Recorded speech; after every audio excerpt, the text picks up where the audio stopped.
Hello, thank you for tuning in. Thank you for tuning in for another Diabetes and Me, along with Calvin Boyd, CRB. We have a special guest, but not guest here tonight. We have Jacqueline Jackson Boyd, my lovely wife. Thank y'all. Clap it up for her for joining in on this session. Thank you for very much for that. So, a few updates on me and diabetes. I had a procedure. Last week, 2 weeks two ago. weeks ago. 2 weeks ago. Um, with gastroparesis, I was still having a very bad spell of vomiting, having flare-ups. So, can you explain what happened? What did they do? So he had a endoscopy, and with that endoscopy, they were able to open up his stomach bowel to help him a little bit more have a quality of life and digest his food correctly. Also, they did Botox injections in his stomach to help with the pain and just that so his stomach can kind of move and digest food correctly. Yeah, you never thought that Botox would be something that, injection to your stomach would help with your digestion. Usually, Botox is used for beauty.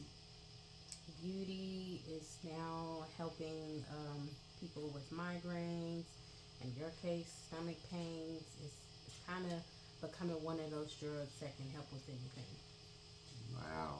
I don't know how they figured that out, but yes, Botox helps with digestion. And yes, that day I did the endoscopy. They gave me a shot to my stomach with Botox. I had two flare-ups.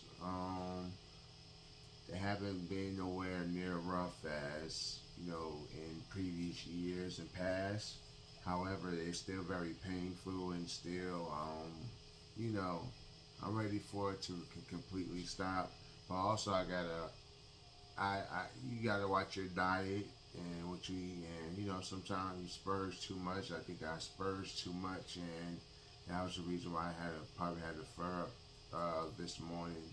But just watching your diet and keep your diabetic numbers at a better place, and I think that will help keep the flare ups down now. Because I think with them having this last endoscopic procedure, they also did something where they massaged the They massaged the nerve in his stomach to. They also put the balloon down to kind of expand that nerve to make sure it's able to open and digest his food and go down to the small intestines. so balloon. You mean like literally a balloon? It actually looks like a balloon, and they blow it up, like filling it with saline, and they're able to kind of open it up some. Yes, I was very happy when they said they was going to try to massage the muscles so it could open up so I could be able to digest food. Because not being able to burp and not being able to not digest food could be very painful. You'll never think it wasn't, but it's very painful. So having that procedure done, and I think that's going to keep getting better as I do better and be more disciplined.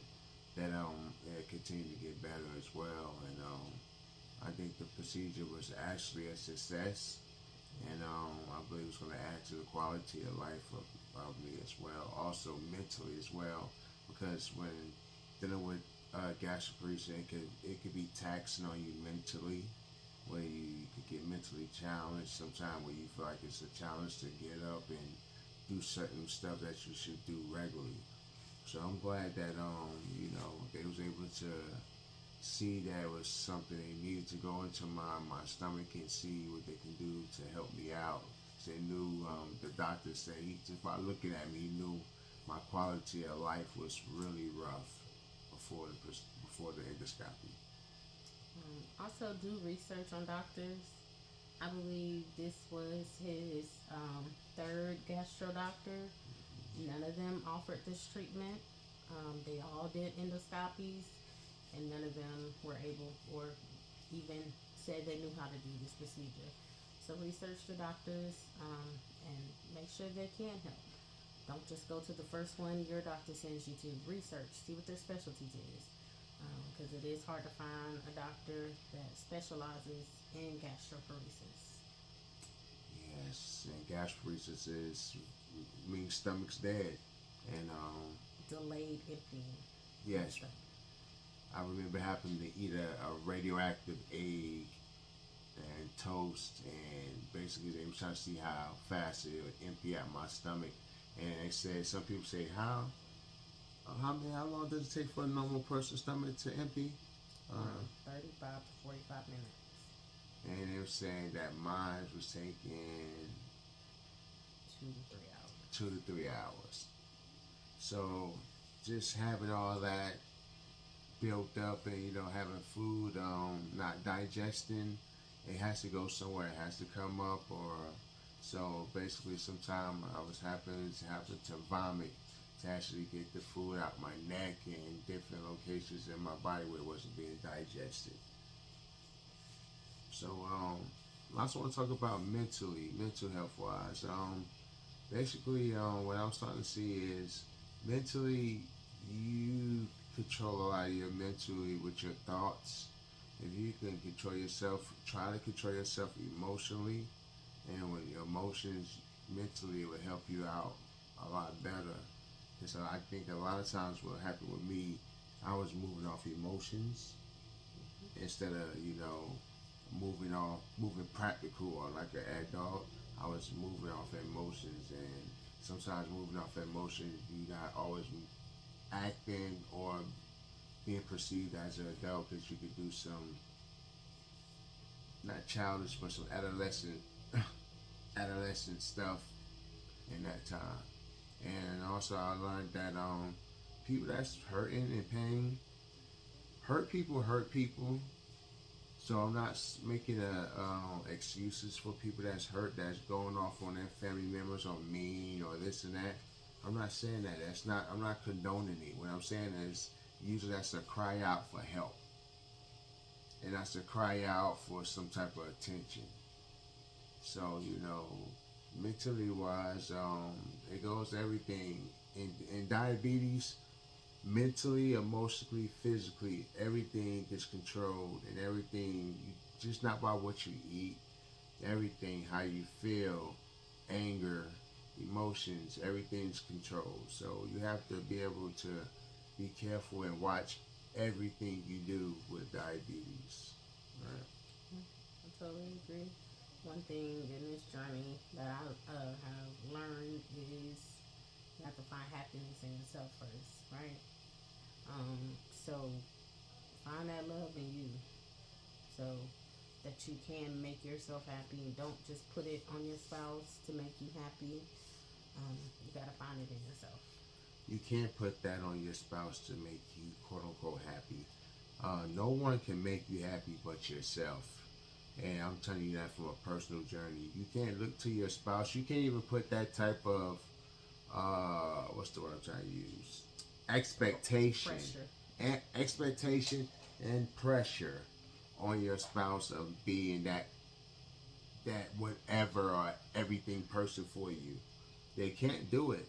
They have problems themselves. They have issues themselves. They're dealing with stuff their own self. So in a partnership, you're supposed to come together to upbuild each other, to keep each other moving. You can't be one partner that just throw everything on your partner. And I've been that type of person because of physical pain. I also have to say now that physical pain, emotional pain, is just as bad as physical pain. Meaning, someone can lose a leg or hurt just as bad as someone going through a 10-year breakup, and now they know their relationship is over. Just because they don't feel nothing physically and they just feeling emotional, it still hurts the same. And so you have to respect people's boundaries. You have to respect people's feelings as well. And that's one of the biggest things I've learned in this journey, going forward and everything. And just having what I'm seeing now is I have heard people that has gotten sick and their significant other has left them and missed again sick. I've seen people that has been in a relationship and then their person's been sick too long. So just having someone, a lot of times when people who are hurting or everything, they try to push away people that's closest to them and say mean and stuff. But it's a difference when they actually do leave you or you by yourself and everything, and you really have to face that music. It's a different story. So, in the midst of dealing with whatever you're dealing with, be careful what you say out your mouth because words has power. And sometimes some stuff you say out your mouth, once it's out there, it's out there. So meaning some stuff you can't quote unquote always take back the way you want to. Or sometimes it takes time process to heal things. So in the midst of stuff, don't add extra quote unquote stress on yourself. Meaning arguing with your loved ones, taking out what you got going through on your loved ones, expecting too much from your loved ones, expecting them to be everything that you're not. I can't expect my wife to be something that I'm not. I can't expect her to make me happy if I'm unhappy. It's not her job to make me happy. It's a point for her to show joy and that, she's happy around me and I'm supposed to, reciprocate that, right? Also, when you're going through and you're sick and it's easy to get down and get to the D word and want to be down and be sad and everything and stuff. Sometimes you gotta smile even when there's no smile in you. There's times I've been wanting to go some way and feel down, but I had to instantly smile. Now even changed the way I felt about the situation, or changed how I felt about everything at that current time. Me changing my thought process and thinking different helped me to not drown in something that could be. A lot of times we drown in stuff that could be and not what actually is going on. Yeah, I totally agree. You when get help, therapy, pills, whatever you need to do. And I do think we do need to work on our mental health and having it readily available for people because it is really hard to sometimes schedule an appointment, get on a Zoom or however they want you to. So get help as much as possible. Yes, definitely get help. Get help. And I want to talk to you recently. Going on 60 days now. Became a pescatarian, just eating shrimp and fish. And the journey's been up and down. I only had a flare up twice, and it hasn't been a really bad flare up. Thank God. Meaning the vomiting was down to a minimum. Still had the cold chills and sweating, and had to get the cold rag. Thank you for my lovely wife that assists me when it's happening. I could get really hot and get really cold. It's really rough sometimes. But I've been thankful that it's been better than in the past. I believe it's going to continue to get better and better by me eating better, dieting and stuff.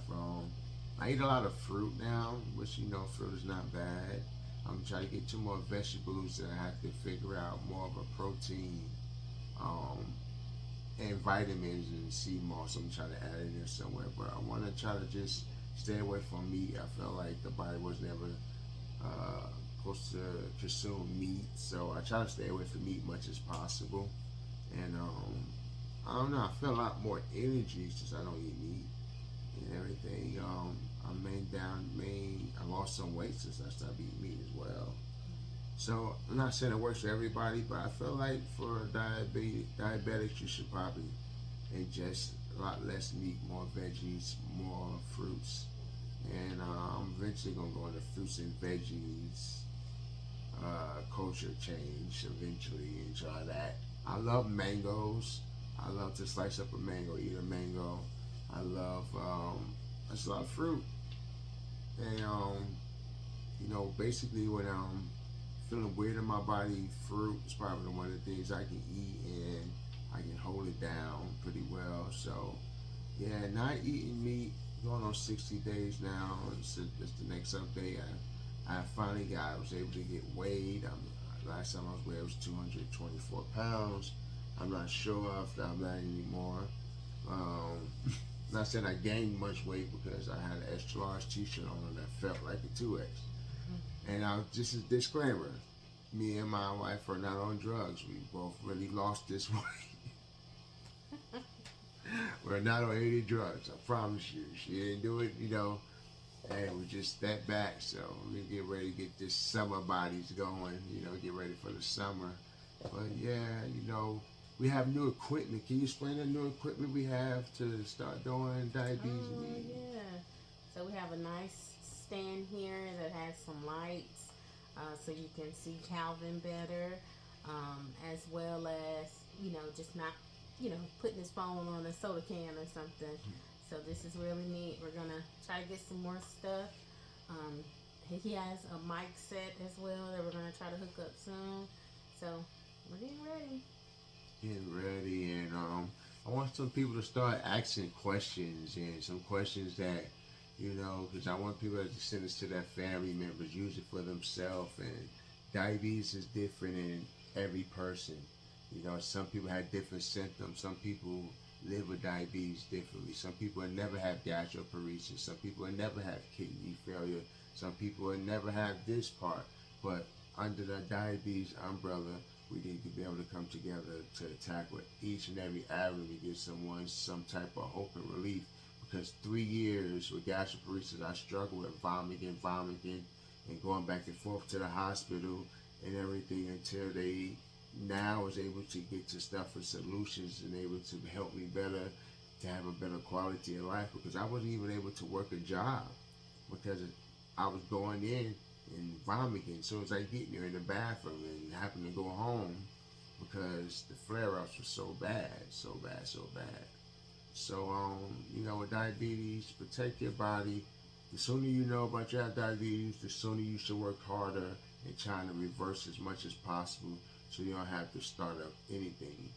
Also, I wanted, me and my wife was talking today about driving. I can't really drive because I don't have the peripheral anymore. Like stuff that could, sneak up on you, and, I don't have the eyesight right now to see peripheral. So, also, you got to learn to accept what you could and cannot do anymore. That's in life, period. I have to accept some stuff until God heals me. And just because you have to accept something for not only you have to get down about it or sad about it and let it transform your life.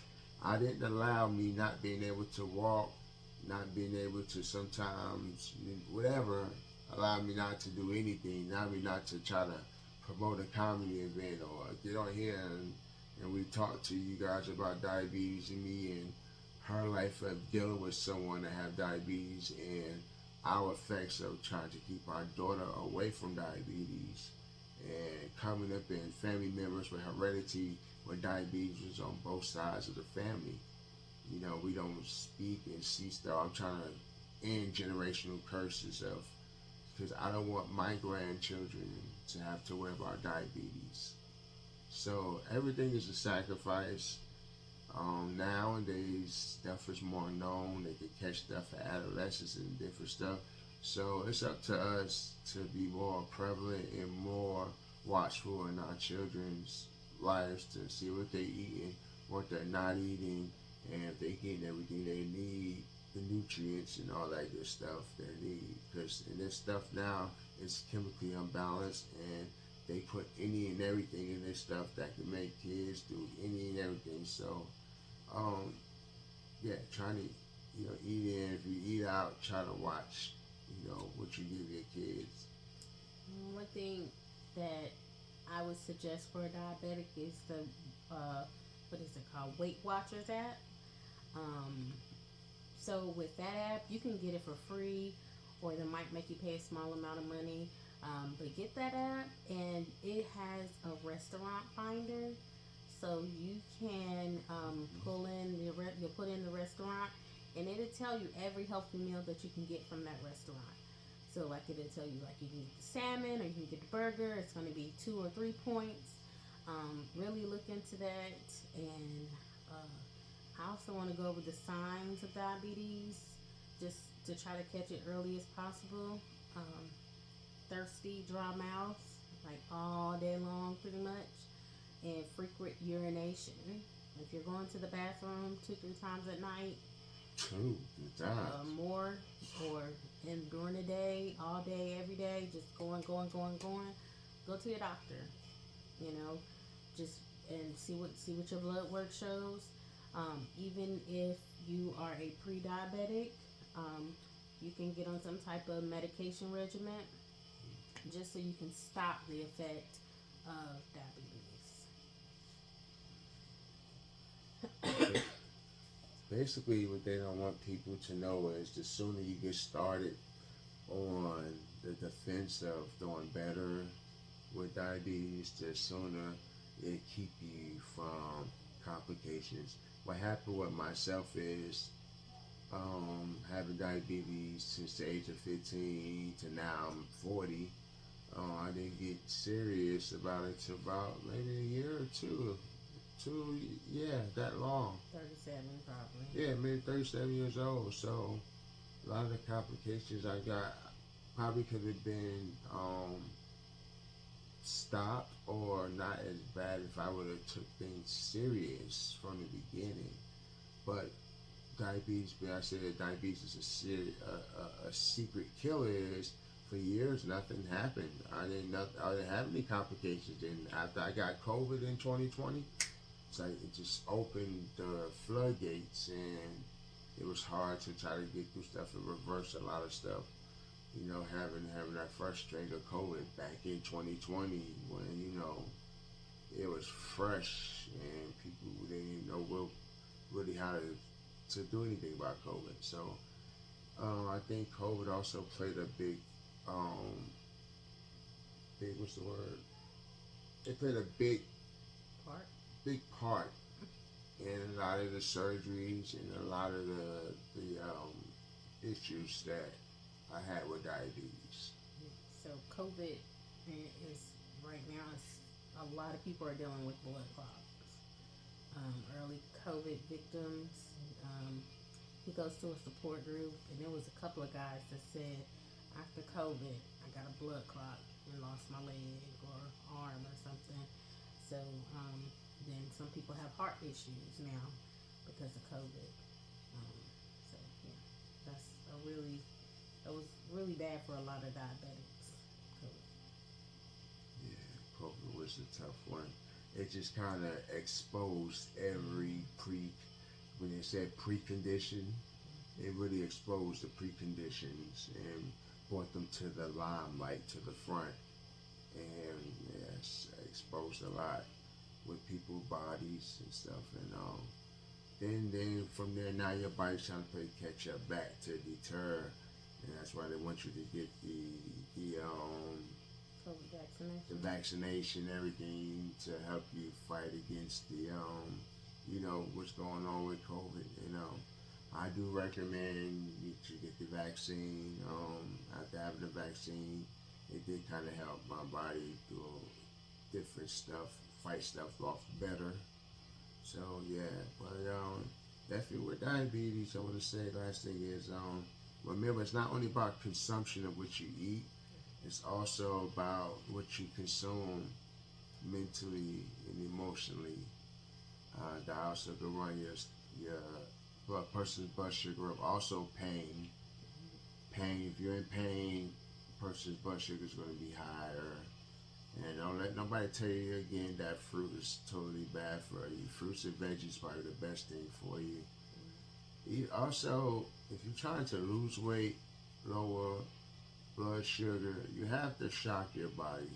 People say, oh, because you have diabetes, you should never, quote unquote, fast or not eat a meal. Yes, you're supposed to eat, put something on your stomach to eat, but the only way you can actually lower blood sugar and lower different stuff in your body, you have to shock your body and fast. I would say yes, fast. That's fine. But while you're doing that, please check your blood sugar. Don't fast and not check your blood sugar, because then if you get to 50, you're going to the hospital. Or So worse. check your blood sugars if you do decide to fast. Yes. Disclaimer. Disclaimer, true, that's why she's on here. Awesome, awesome. I want her to explain the Botox shot and how that they gave me this balloon and I'm burping more. My stomach is digesting the best it could, and I just gotta help it continue to eat better, do better, and keep my vibe and spirits high, and continue to let the blood sugar regulate itself instead of always trying to regulate it. So yeah, we just want to have another diabetes in me. I want y'all to come up with some questions. Somebody having something going on with them, someone having an issue. Always remember any sores on foot, leg, body, go to the doctors. Do not wait till things get bad till you have to. Go ahead, be proactive. Even if you don't have insurance, disclaimer, go to the hospital. They probably won't deny you. You need to take yourself first, because a lot of people say, hey, I'm gonna keep working and working, and I take care of themselves, and then they finally go, and now you gotta sit down for a week or two when you could have just did what you're supposed to do from the beginning. You won't have to be working your way back from the back to the forward to up front, basically.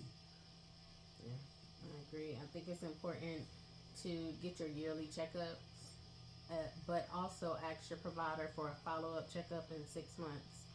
This way you won't go a whole year with, fighting diabetes or high blood pressure. You want to make sure you're getting those regular checkups and a follow-up. Okay? Yes. Don't go without your medicine. I myself struggle with high blood pressure. So I think I went 3 months without my medicine, and I went up a whole nother stage with blood pressure. So go to the doctor, get your medicine, take your medicine. I'm going to be perfectly honest with you. I had an A1C at one time. It had got up to 11. And by me not taking my medication like I supposed to, and like I know I should, I didn't put myself first. I just kept working, thinking a man is supposed to be working. Yeah, it's a man. But then that's not a man if you put yourself in a position to not be able to have your family anymore. And that's what I've done. Saying that can be pretty rough. So, you got to be really cautious in the position you can put yourself in and your family.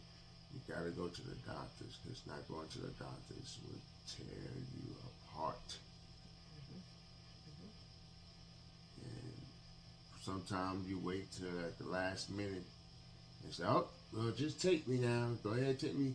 And you shouldn't have to wait till you're on your last, quote unquote limbs for you to get you some help. Totally agree. Don't wait. Go. No matter the copay, deductible, go work it out. They allow you to do payment arrangements. So if they say, well, you got a balance of $300, okay, well, I got 45 right here. I'm going to go ahead and put that down. Go to the doctor. As long as you pay something, they can deny They'll you. be happy. As long as you pay anything, they can't deny you, and they will continue to see you. Yeah, so that's just one thing. I will wait. They tell me, take your medicine. You take your medicine, do this, do that. I take my medicine the first time. Then when I felt like I felt better, or I felt better in my body, I self-diagnosed myself. And be like, oh, I don't need to take it no more. Then, I'll take it. Now you're taking it twice. Now you're taking it one time a day. Now you're not taking it at the same time. You understand? Certain medicine is routine. It has to hit your body at a certain point of the day, or your body goes out of routine. So you have to take that medicine on time. So not taking that medicine, and I heard people say bad stuff about metformin and all this other stuff. Yeah, that might be true, but you do worse to your body not taking nothing and just letting diabetes pile up. You just spitting glucose, and not taking anything to lower it. It's like Or train, but it's gonna keep coming. worse and worse and worse and worse and worse. That's exactly the words I wanted. That's exactly what I was looking for. It's gonna get worse and worse, and everything else. And then you gotta be like people like me, like diabetes, blood clot. Now look here, look. I'm sitting here. I may look sleepy. My mouth is dry. This is I'm on pain medicine, not because I'm sleepy or this is part of the life that I'm trying. And a lot of it's my fault because I should have did better. One thing you want to do is take account. Don't be that person because you putting a strain on your family too. You're your family. I'm sorry, babe. I apologize because you put a strain on your family. Yeah, you do. You. And no matter how much you think you're not a burden, but you are a strain to a certain point because some stuff happens and you can't control it, and some stuff you can't control, and some stuff just happens. It just happens. So for the stuff that you could control, take accountability for it. What you can't control, you leave it at that. But I had to take accountability that I should have took medication. I should have taken shit. I knew when I was sitting there eating something or drinking 2-liter sodas or this and that. I knew I ain't supposed to do that. And my mom's like, oh, I just urinated a lot and then it'd be over with in a few days. Got probably go to the doctor and they give me a little shot to my stomach and then it went from that to now you're on 80 units of insulin. You gotta understand, if you don't do better, diabetes is not a disease that's going to get better miraculously if you're not doing anything to make it better. It takes hard work, consistency, knowing your blood sugars, taking your metformin or your Sinjarity or whatever, taking your insulin if you have it. It's a lot. Some people prick their finger 3, 4, 5, 6, 7 times a day just to make sure their blood sugar is right and they don't do harm to their body. It's a lot of people that have a 6 A1C or 6.3 A1C. That's definitely still might be doing a little bit to their body, but not as bad as what an 11 or 14 is going to do to your body as far as your A1C. I think the highest A1C I had was 14.5. 14. I know it was high now. 14.5, and nothing to be proud of, nothing to be happy about, but it just told me something that I didn't start making. Okay, I can't really say. I was gonna say I didn't really start making changes to my life until I quote unquote had to. That's not true. I started to try to start losing weight. I started walking, eating better, and everything. And it's not really until I tried to start losing weight that I ran into more of the complications. Once the weight started coming off, I was hitting complications. Now, I'm not saying that's because of that. It could have been because of COVID. However, at this point,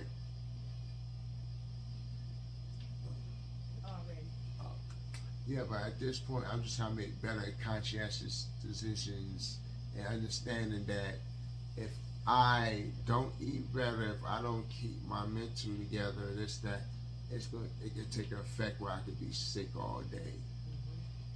And one thing with diabetes and with mental health, everything, you have to choose you first. You have to put you first, choose you first. Not saying being selfish, meaning you have to put your self-care a little first for a little while till you get yourself together. And meaning you gotta take care of you and push you before you can try to help push anybody else. It was not till I started to put myself, or not try to put myself first a little while till I was able to try to start being a better husband, a better dad, a better son, a better brother. Because hurt people hurt people. And when you hurt, the first thing you want to do is let somebody feel that pain you feel. Instead of saying, I don't want nobody to feel it, you feel like you're the only one in the world going through rough things in your mind, mentally, physically, emotionally, and you want somebody else to feel it. No. Everything starts here this is the last thing I want to say. Everything starts here in your mind mentally. You can have what you say and what you think mentally, and you can have what you say out your mouth. Life and death lies in the power of the tongue. So man thinking so it's like we have a choice to drown in a situation that's going bad, even something going bad. I used to let stuff go in the day. I used to want the days to go so perfect. And when something happened, I let the whole day sink in. And I remember my wife telling me, you have an opportunity. It happened, but you have an opportunity to move forward and have a better outlook and look on the situation. Or you could sit where you at, sit there, drown in it, and look stupid.